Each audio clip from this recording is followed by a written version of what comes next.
Assalamualaikum everyone. Welcome to my YouTube channel.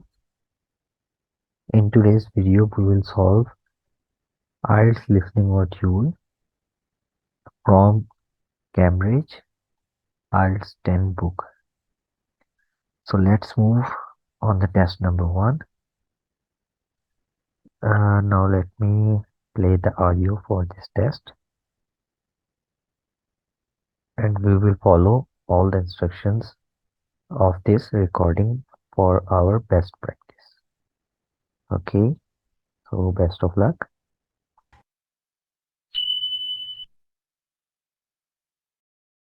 Cambridge English, IELTS 10, published by Cambridge University Press and Cambridge English Language Assessment, 2015. This recording is copyright. CD 1. Test 1. You will hear a number of different recordings and you will have to answer questions on what you hear. There will be time for you to read the instructions and questions, and you will have a chance to check your work. All the recordings will be played once only. The test is in 4 sections. At the end of the test, you will be given 10 minutes to transfer your answers to an answer sheet. Now turn to Section 1. Section 1. You will hear a telephone conversation between a travel agent and a customer. First, you have some time to look at questions 1 to 6.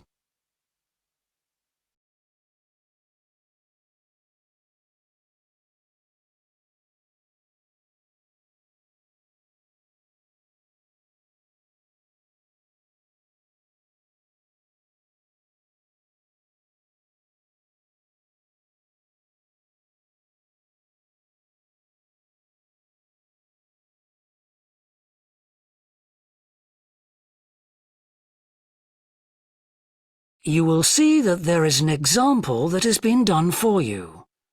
On this occasion only, the conversation relating to this will be played first. Good morning, World Tours. My name is Jamie. How can I help you? Good morning. I want some information on self-drive tours in the USA. Could you send me a brochure? Of course. Could I have your name, please? Andrea Brown. The customer's name is Andrea Brown, so Brown has been written in the space. Now we shall begin. You should answer the questions as you listen, because you will not hear the recording a second time. Listen carefully and answer questions 1 to 6. Good morning, World Tours. My name is Jamie. How can I help you? Good morning. I want some information on self-drive tours in the USA. Could you send me a brochure? Of course. Could I have your name, please? Andrea Brown. Thank you. And your address? 24 Ardley Road. Can you spell that? ARDLEIGH Road. Postcode? BH5 2OP. Thanks. And can I have your phone number? Is a mobile all right? Fine. It's 07786 643 091. Thank you. And can I ask you where you heard about World Tours? From a friend, or did you see an advert somewhere? No, I read about you in the newspaper. OK, I'll get the brochures in the post to you, but can I give you some information over the phone? What kinds of things do you want to do on your holiday? I'm interested in going to California with my family. I've got 2 children, and we want to hire a car. OK, we have a couple of self-drive tours there, visiting different places of interest in California. The first one begins in Los Angeles, and there's plenty of time to visit some of the theme parks there. That's something on my children's list, so I'd want to include that. Good. Then you drive to San Francisco. From San Francisco, you can drive to Yosemite Park, where you spend a couple of nights. You can choose to stay in a lodge or on the campsite. I don't like the idea of staying in a tent. It'd be too hot. Right. And the tour ends in Las Vegas. OK. The other trip we can arrange is slightly different. It starts in San Francisco, then you drive south to Cambria. Someone told me there's a really nice castle near Cambria. Will we go near that? Hearst Castle is on that road, so you could stop there. Good. I'd like to do that. Does this trip also go into the desert? No, it continues to Santa Monica, where most people like to stop and do some shopping. We have enough of that at home, so that doesn't interest us. OK. Well, you could go straight on to San Diego. That's good for beaches, isn't it? That's right. That's a good place to relax, and your children might like to visit the zoo before flying home. I don't think so. We want some time for sunbathing and swimming. Before you hear the rest of the conversation, you have some time to look at questions 7 to 10.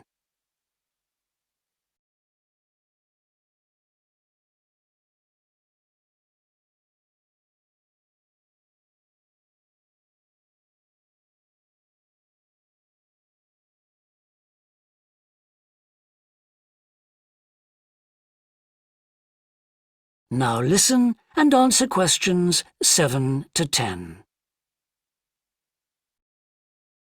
So, how many days are the trips and how much do they cost? The first one I told you about is a self-drive tour through California, which lasts 12 days and covers 2,020 kilometres. The shortest journey is 206 kilometres and the longest is 632 kilometres. The cost is £525 per person. That includes accommodation, car rental and a flight, but no meals. OK. And the other trip? That lasts 9 days, but you spend only 3 days on the road. You cover about 980 kilometres altogether. So is that cheaper then? Yes, it's almost £100 cheaper. It's £429 per person, which is a good deal. So that covers accommodation and car hire.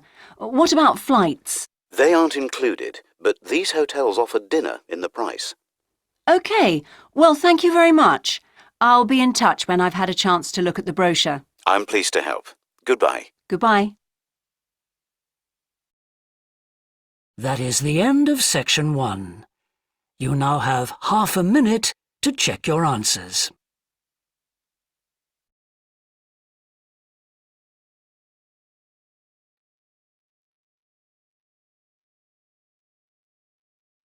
Leach road first का और second का newspaper, third का theme, 4 tent, 5 castle, 6 beach, 7 2020, 8 flight, 9 429 और 10 dinner. Now turn to section 2.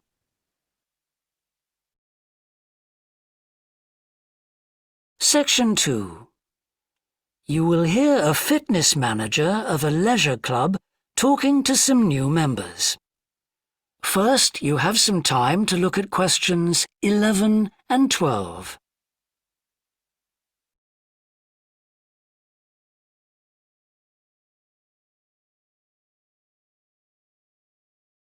Now listen and answer questions 11 and 12. On behalf of LP Clubs, I'd like to welcome you all here today. My name's Sandy Fisher, and I'm one of the fitness managers here.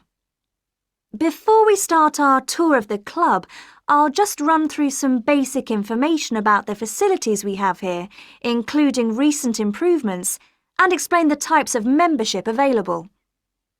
Our greatest asset is probably our swimming pool, which at 25 metres isn't Olympic-sized, but now we've expanded it to 8 lanes, it's much wider. This means there are rarely more than a couple of people at a time in each lane. Unfortunately, there isn't space for an outdoor pool here, but the glass roof on the swimming pool is partly retractable, which means you can enjoy something of the open-air experience on warmer days. Our recently refurbished fitness suite has all the latest exercise equipment, including 10 new running machines and a wide range of weight training machines. Each member is given full training in how to operate the equipment, and there is always a trainer on duty to offer help and advice. Although we do have adult-only times after 6 and at certain times at weekends, children are well catered for. Older children continue to benefit from a wide range of tuition, anything from trampolining to yoga. Before you hear the rest of the talk, you have some time to look at questions 13 to 20.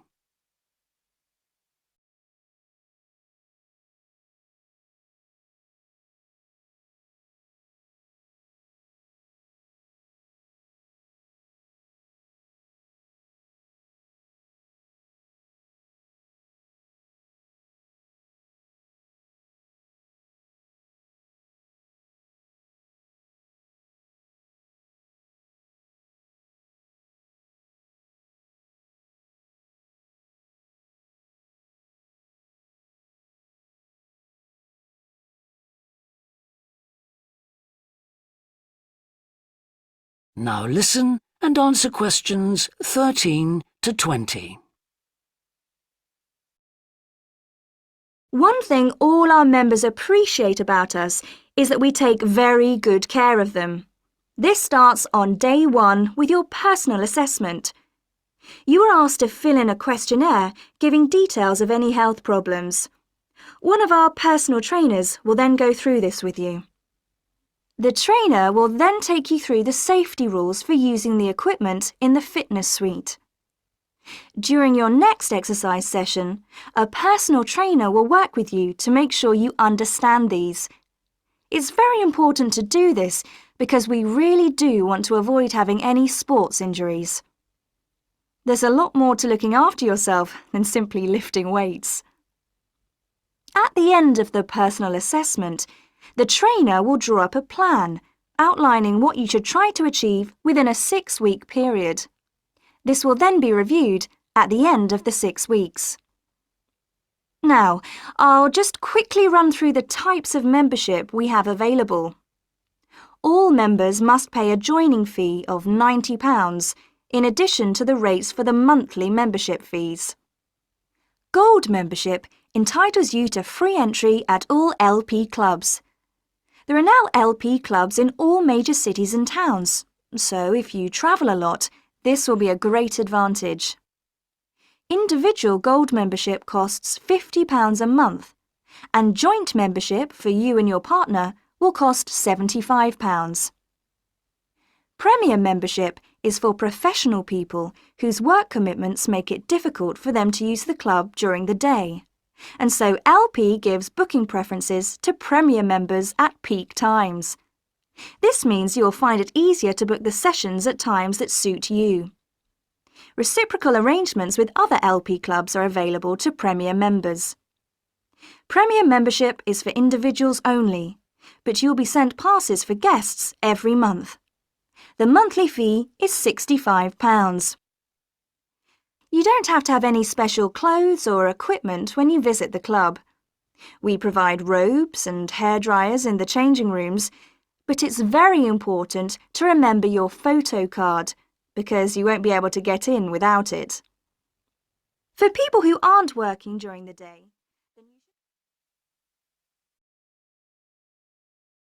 That is the end of section 2. You now have half a minute to check your answers.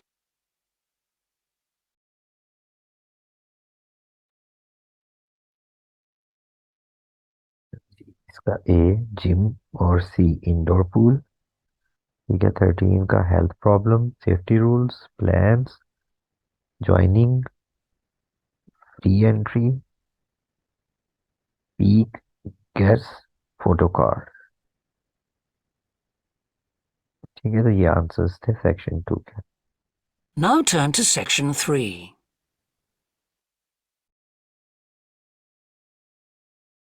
Section 3. You will hear a student called John talking to a professor about a design competition he is entering. First, you have some time to look at questions 21 to 25.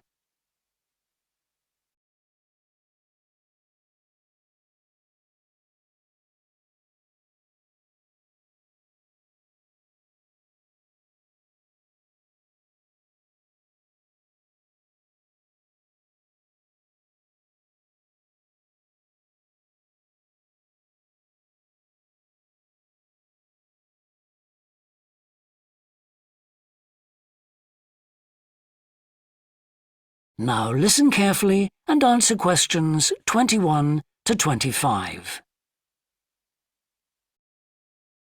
Hello, Professor. I'm John Wishart. I'm working on my entry for the Global Design Competition. My tutor said you might be able to help me with it. Ah, yes, I got a copy of your drawings. Come in and tell me about it. What sort of competition is it?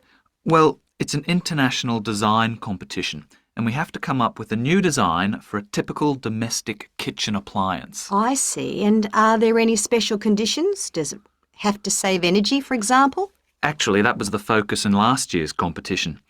This year's different. We have to adopt an innovative approach to existing technology, using it in a way that hasn't been thought of before. I see. That sounds tricky. And what kitchen appliance have you chosen? Well, I decided to choose the dishwasher. Interesting. What made you choose that? Well, they're an everyday kitchen appliance in most Australian houses, but they're all pretty boring and almost identical to each other. I think some people will be prepared to pay a little extra for something that looks different. It's a nice idea.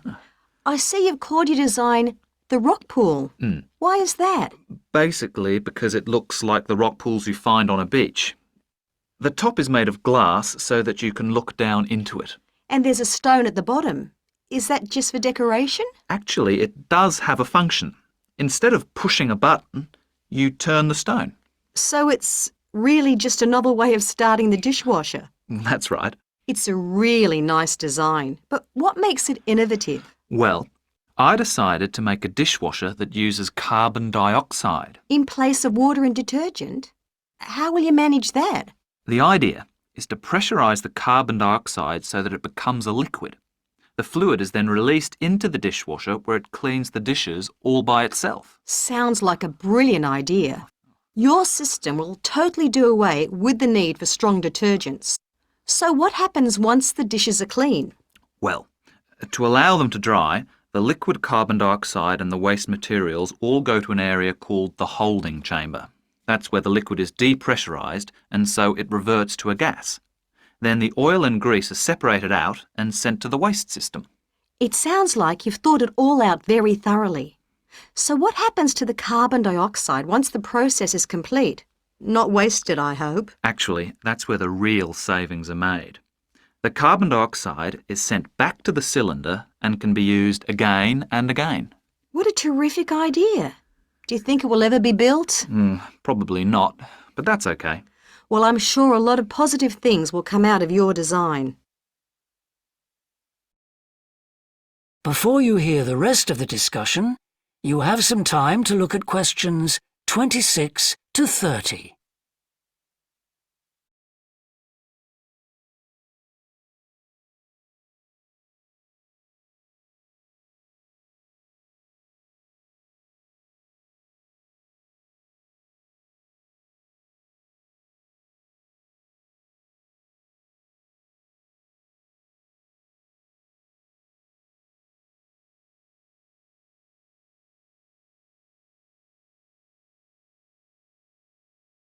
Now listen and answer questions 26 to 30. Now, you seem to have thought about everything, so what exactly did you need me to help you with? Well, my design has made it to the final stage of the competition, and in a few months' time I have to give a presentation, and that's the part I was hoping you could help me with. Right, well, that should be easy enough.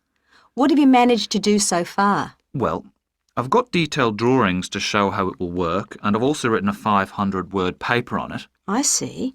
Well, if you want to stand a good chance of winning, you really need a model of the machine. Yes, I thought I might, but I'm having a few problems. What's the main difficulty so far?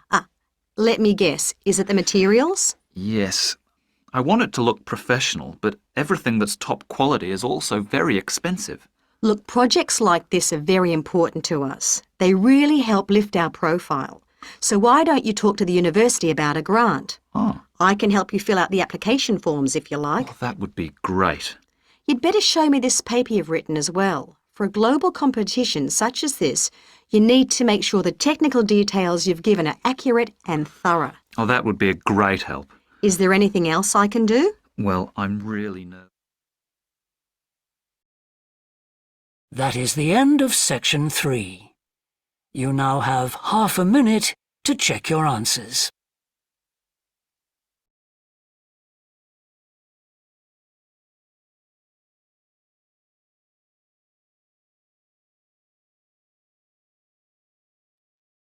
Section 3, CABAC.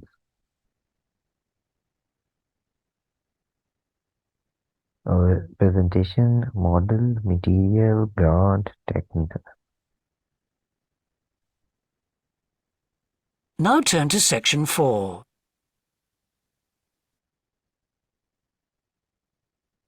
Section 4.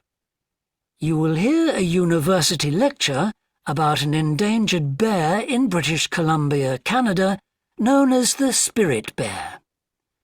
First, you have some time to look at questions 31 to 40.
Now listen carefully and answer questions 31 to 40.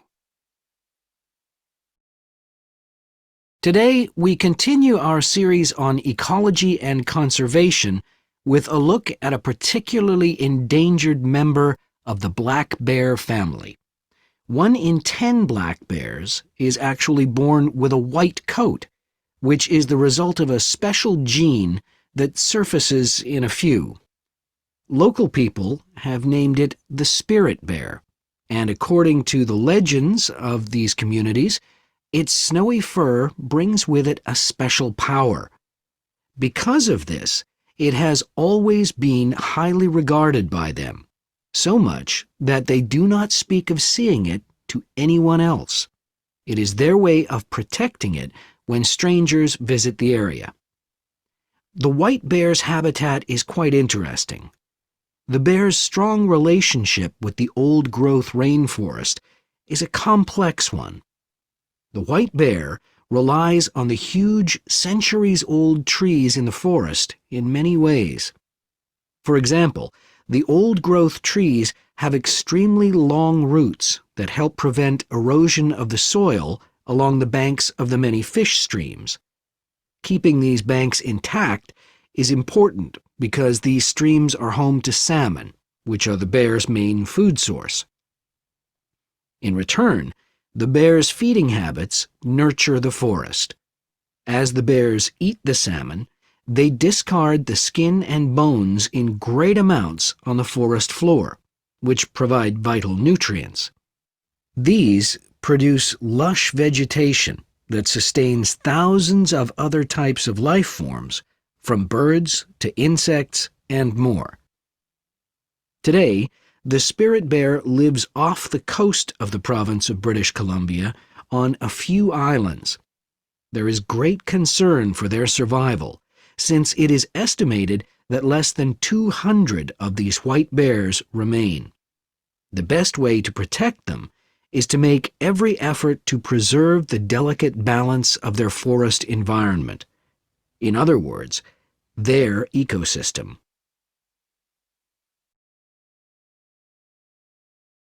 The greatest threat to the bear's existence is the loss of its habitat. Over many years, logging companies have stripped the land by cutting down a large number of trees. In addition, they have built roads which have fractured the areas where the bear usually feeds, and many hibernation sites have also been lost. The logging of the trees along the streams has damaged the places where the bears fish. To make matters worse, the number of salmon in those streams is declining because there is no legal limit on fishing at the moment. All these influences have a negative impact on the spirit bear's very existence, which is made all the more fragile by the fact that reproduction among these bears has always been disappointingly low. And so, what's the situation going forward? Community organizations, environmental groups, and the British Columbia government are now working together on the problem. The government is now requiring logging companies to adopt a better logging method, which is a positive step. However, these measures alone may not be sufficient to ensure a healthy population of the spirit bear in the future. Other steps also need to be taken. While it is important to maintain the spirit bear's habitat, there also needs to be more emphasis on its expansion. The move is justified as it will also create space for other bears that are losing their homes to damage. That is the end of section 4. You now have half a minute to check your answers.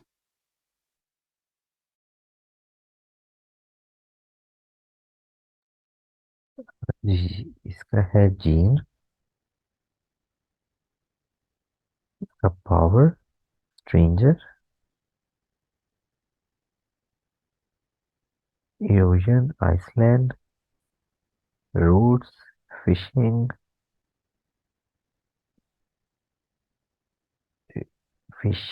reproduction. 39 का है जी methods, expansion. तो मैं इसके एक दफा आप लोगों को आंसर्स भी दिखा देता हूँ.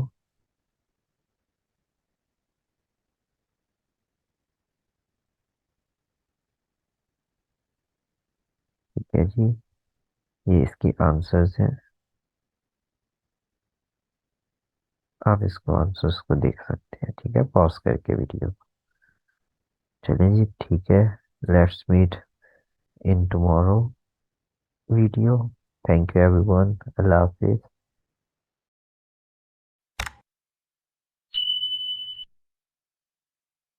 Test 2. You will hear a number of different recordings and you will have to answer questions on what you hear.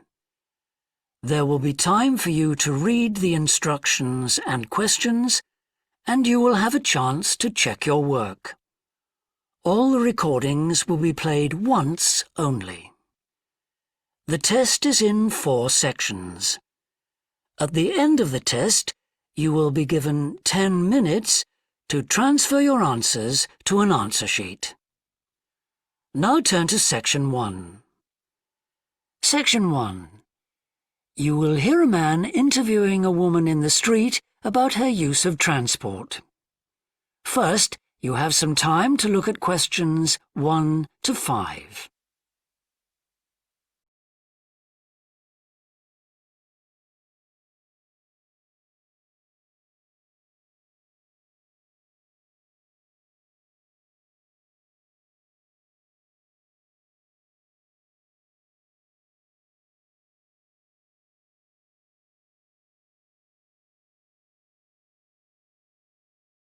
You will see that there is an example that has been done for you.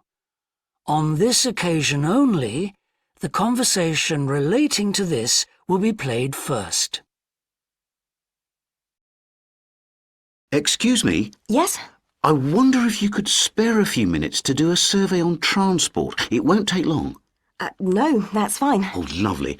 The survey is on behalf of the local council.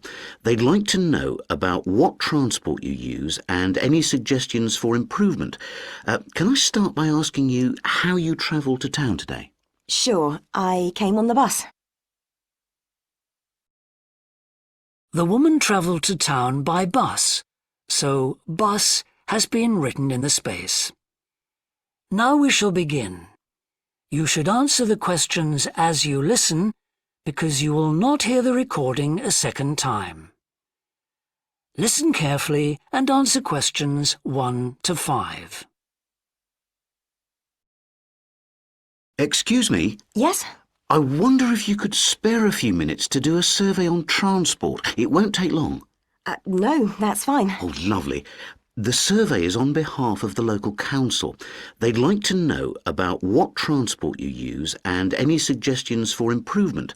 Can I start by asking you how you travelled to town today? Sure, I came on the bus. Great. Now, can I get a few details about yourself? OK. What's your name? It's Louisa Yes. Hardy. Can you spell that, please? Yes, it's Hardie. Great. Thanks. And can I have your address? It's 19 Whitestone Road. Oh, right. I know that area. It's Bradfield, isn't it? That's right. Is the postcode GT7? It's actually GT8 2LC. Great. And could I ask what your job is? Are you a student? I've actually just finished my training. I'm a hairdresser. Oh, right. And one more question in this section. What is the reason for you coming into town today? Actually, it's not for shopping today, which would be my normal reason, but to see the dentist. Right. Thanks. Before you hear the rest of the interview, you have some time to look at questions 6 to 10.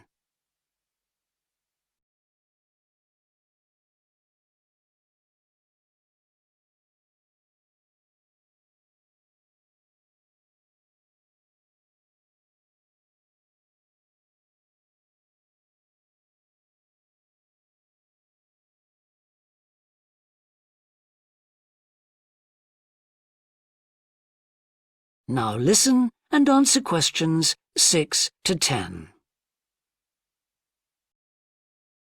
Now, in this last section, I'd like you to give us some ideas about the facilities and arrangements in the city for getting to and from work. Any suggestions you have for improvements? Well, something I've thought about for some time is that when I do walk and I'm doing a later shift, I think the lighting should be better. Yes, good point. And of course, I think it's a real shame they've been cutting down on the number of footpaths. They should have more of those. Then people would walk more. Yes, right. And I don't think there are enough trains. That's why I don't use them. You have to wait so long. Thanks. And finally, I'd like to ask your opinion on cycling. As you may know, there's a drive in the city to get more people to cycle to work. Right. But we realise that there are things which the council, but also employers, might do to help encourage workers to cycle to work. Yeah. Well, I have thought about it, and where I work there are no safe places to leave your bikes. OK. And also, I'd have to cycle uphill, and on a hot day I'd arrive at work pretty sweaty, so I think I'd need a shower somewhere at work. Right. And I suppose the last thing is that I wouldn't be all that confident about cycling on such busy roads. I think I'd like to see you offering training for that. You know, I'd feel a lot better about starting if that was the case. Well, that's very helpful. Thank you very much for your time. No problem. Bye. That is the end of section 1. You now have half a minute to check your answers.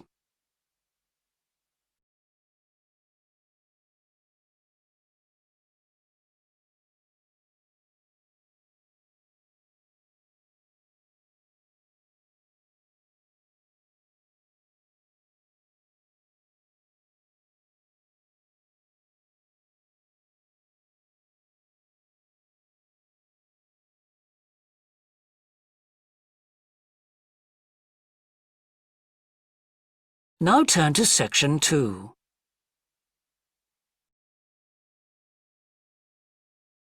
Section 2. You will hear a representative of a city council giving information about 2 new facilities which are opening soon in the city. First, you have some time to look at questions 11 to 14.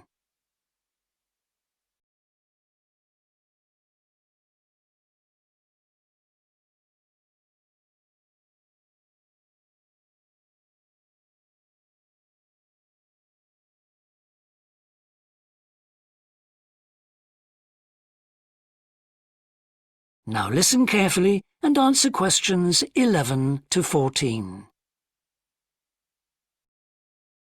Good morning. I'm very pleased to have this opportunity to say a little about two exciting new developments in the city: the Brackenside open-air swimming pool and the Children's Adventure Playground in Central Park. As many of you may know, the idea for these initiatives came from you, the public, in the extensive consultation exercise which the City Council conducted last year. And they have been realised using money from the SWRDC, the South West Regional Development Commission. First of all, Brackenside Pool. As many of the older members of the audience will remember, there used to be a wonderful open-air pool on the seafront 30 years ago, but it had to close when it was judged to be unsafe. For the design of this new heated pool, we were very happy to secure the talents of internationally renowned architect Ellen Wendon, who has managed to combine a charming 1930s design, which fits in so well with many of the other buildings in the area, with up-to-the-minute features such as a recycling system, the only one of its kind in the world, which enables seawater to be used in the pool. Now, there's been quite a bit of discussion in the local press about whether there would be enough room for the number of visitors we're hoping to attract, but the design is deceptive, and there have been rigorous checks about capacity. Also, just in case you were wondering, we're on schedule for a June the 15th opening date, and well within budget. A testimony to the excellent work of local contractors Hickman's. We hope that as many people as possible will be there on June the 15th. We have engaged award-winning actress Coral White to declare the pool open, and there'll be drinks and snacks available at the poolside. There'll also be a competition for the public to decide on the sculpture we plan to have at the entrance. You will decide which famous historical figure from the city we should have. Before you hear the rest of the talk, you have some time to look at questions 15 to 20.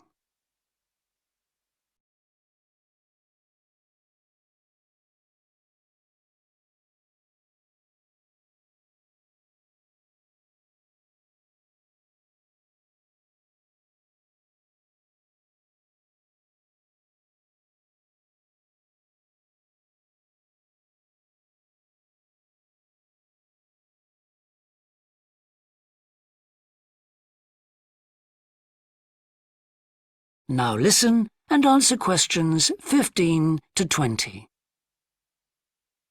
And now, moving on to the Central Park Playground, which we're pleased to announce has just won the Douglas Award for Safety.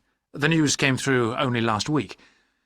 The unique design is based on the concept of the global village, with the playground being divided into 6 areas showing different parts of the world, each with a representative feature.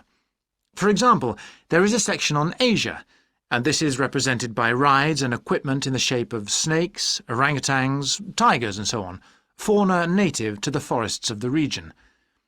Moving south to the Antarctic, we couldn't run to an ice rink, I'm afraid, but opted instead for climbing blocks in the shape of mountains.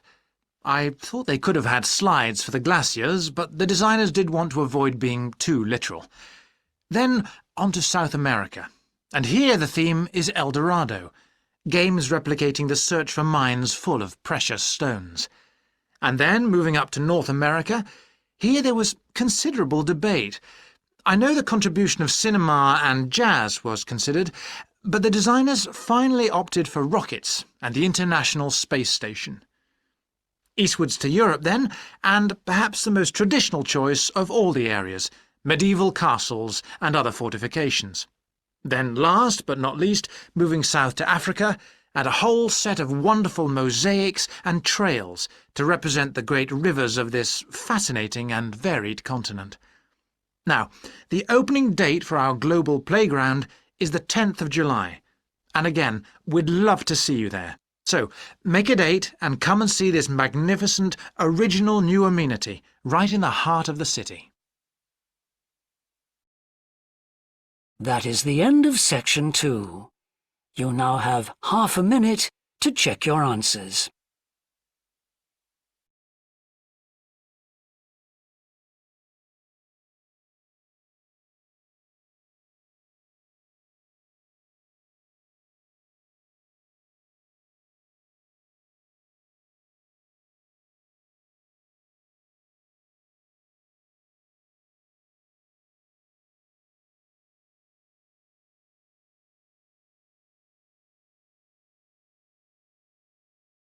Now turn to section 3.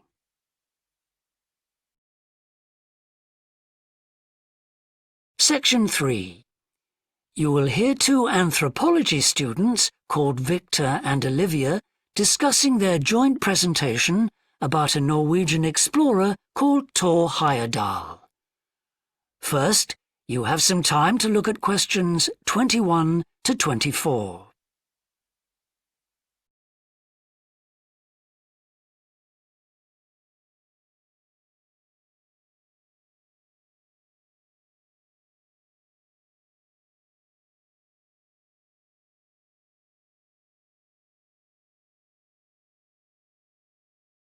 Now listen carefully and answer questions 21 to 24.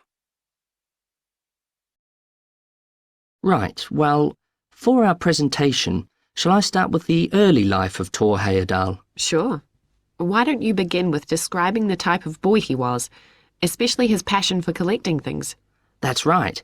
He had his own little museum. And I think it's unusual for children to develop their own values and not join in their parents' hobbies. I'm thinking of how Heyerdahl wouldn't go hunting with his dad, for example. Yeah, he preferred to learn about nature by listening to his mother read to him.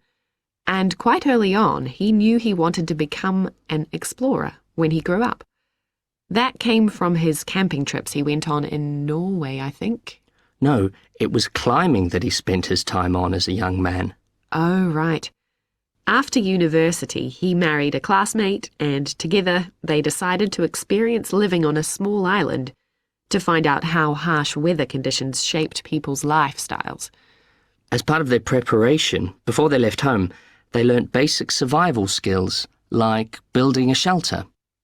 I guess they needed that knowledge in order to live wild in a remote location with few inhabitants, cut off by the sea, which is what they were aiming to do. An important part of your talk should be the radical theory Heyerdahl formed from examining mysterious ancient carvings that he happened to find on the island.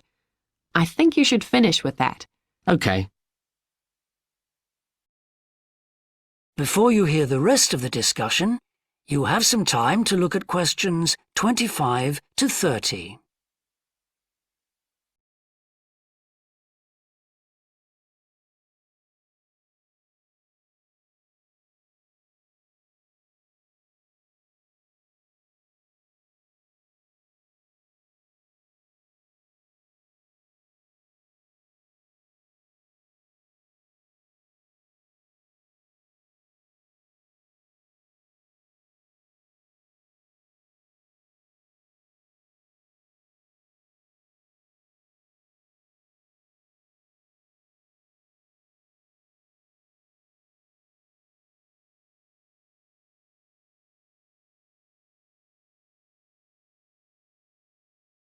Now listen and answer questions 25 to 30.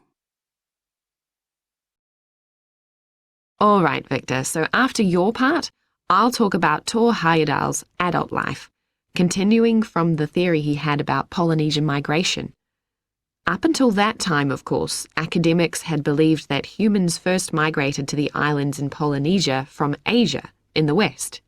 Yes, they thought that travel from the east was impossible because of the huge empty stretch of ocean that lies between the islands and the nearest inhabited land.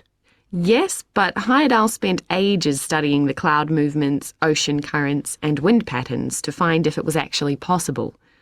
And another argument was that there was no tradition of large shipbuilding in the communities lying to the east of Polynesia. But Heyerdahl knew they made lots of coastal voyages in locally built canoes. Yes, or sailing on rafts, as was shown by the long voyage that Heyerdahl did next. It was an incredibly risky journey to undertake. Sometimes I wonder if he did that trip for private reasons, you know, to show others that he could have spectacular adventures. What do you think, Olivia? Well, I think it was more a matter of simply trying out his idea, to see if migration from the east was possible. Yes, that's probably it. And the poor guy suffered a bit at that time because the war forced him to stop his work for some years. Yes. When he got started again and planned his epic voyage, do you think it was important to him that he achieve it before anyone else did? I haven't read anywhere that that was his motivation. The most important factor seems to have been that he used only ancient techniques and local materials to build his raft. Yes. I wonder how fast it went. Well, it took them 97 days from South America to the Pacific Islands. And after that, Heyerdahl went to Easter Island, didn't he? We should mention the purpose of that trip. I think he sailed there in a boat made out of reeds. No, that was later on in Egypt, Olivia. Oh, yes, that's right. But what he wanted to do was talk to the local people about their old stone carvings and then make one himself to learn more about the process. I see. Well, what a great life. Even though many of his theories have been disproven, he certainly left a lasting impression on many disciplines, didn't he? To my mind, he was the first person to establish what modern academics call practical archaeology. I mean that they try to recreate something from the past today, like he did with his raft trip. It's unfortunate that his ideas about where Polynesians originated from have been completely discredited. Yes. Right, well, I'll prepare a PowerPoint slide at the end that acknowledges our sources. I mainly used The Life and Work of Thor Heyerdahl by William Oliver. I thought the research methods he used were very sound, although I must say I found the overall tone somewhat old-fashioned. I think they need to do a new, revised edition. Yeah, I agree. What about the subject matter? I found it really challenging. Well, it's a complex issue. I thought the book had lots of good points. What did you think of the illustration? That is the end of section 3. You now have half a minute to check your answers.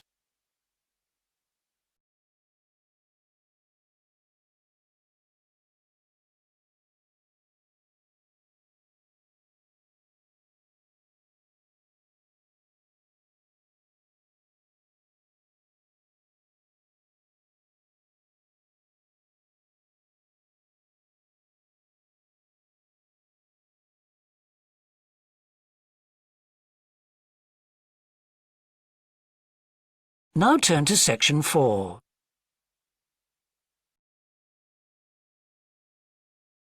Section 4. You will hear a business student predicting how management might change in the next few years. First, you have some time to look at questions 31 to 40.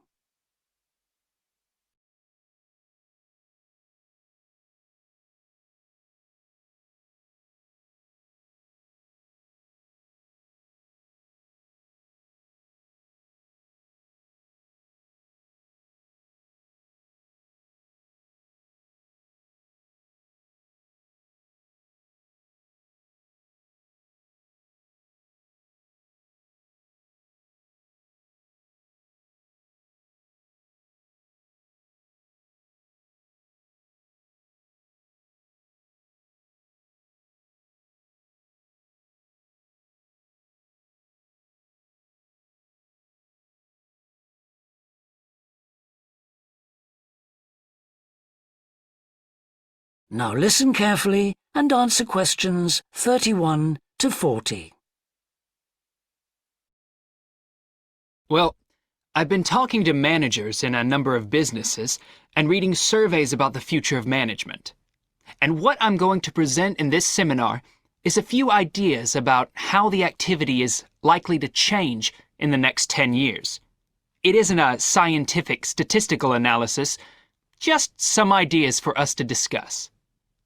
One area I want to mention is business markets, and I'm sure a really significant development will be a major increase in competition, with companies from all around the world trying to sell similar products.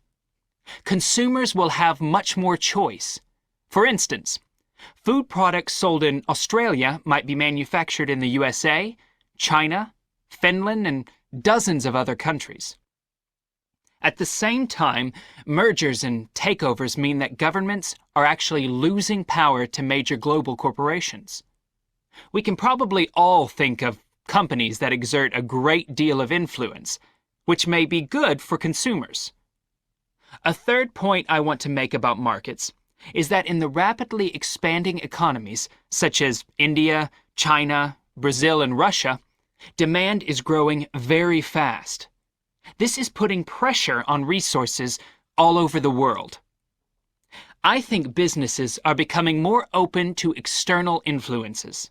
In particular, companies are consulting customers more and more before making their business decisions. Companies are finding out what they want and providing it, instead of making products and then trying to sell them, which is the model of years ago. Another influence is that concerns about the environment will force manufacturers to extend product life cycles to reduce the amount of pollution and waste. And, in some cases, regulation will need to be strengthened. Many societies are much more fluid and democratic, and the structure of companies is changing to reflect that. I think we're going to see a greater emphasis within companies on teams created with a specific project in mind. And when they're completed, the teams will be disbanded and new ones formed. More and more people see work as simply one part of their lifestyle, and not the most important one. And as the workforce is shrinking in some countries, businesses are having to compete for staff instead of being able to choose among a lot of applicants. Typical examples that will attract and retain staff are traditional ones like flexible hours and, something that has been made possible by advances in technology, remote working, with people based at their home, abroad, or almost anywhere they choose.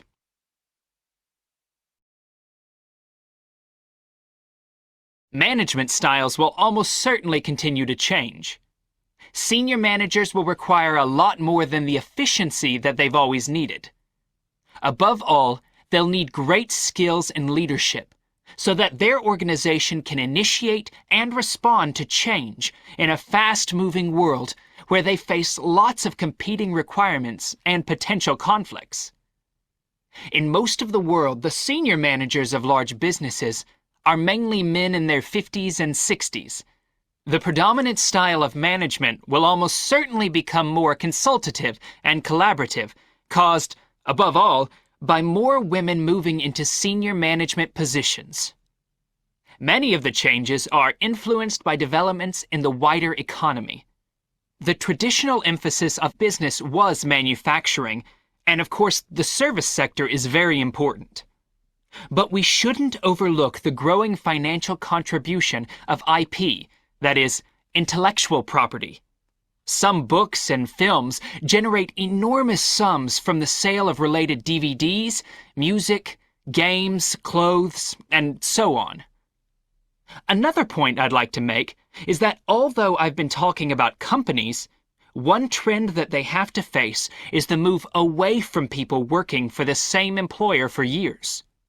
Instead, more and more people are becoming self-employed to gain the freedom and control over their lives that they're unlikely to get from being employed. Okay, well, that's all I want to say, so let's open it up for discussion. That is the end of section.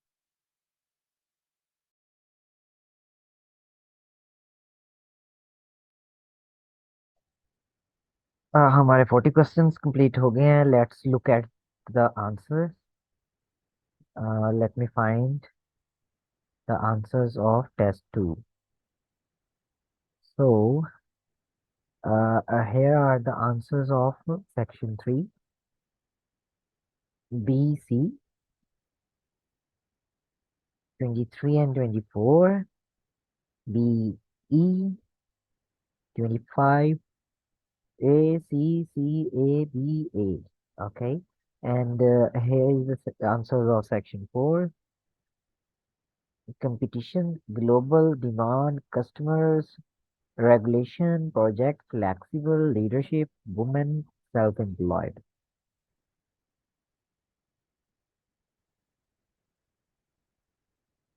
Okay, hope you enjoyed. Let's discuss test 3 in next video. Test 3 and 4. Okay. Okay, everyone. Allah Hafiz.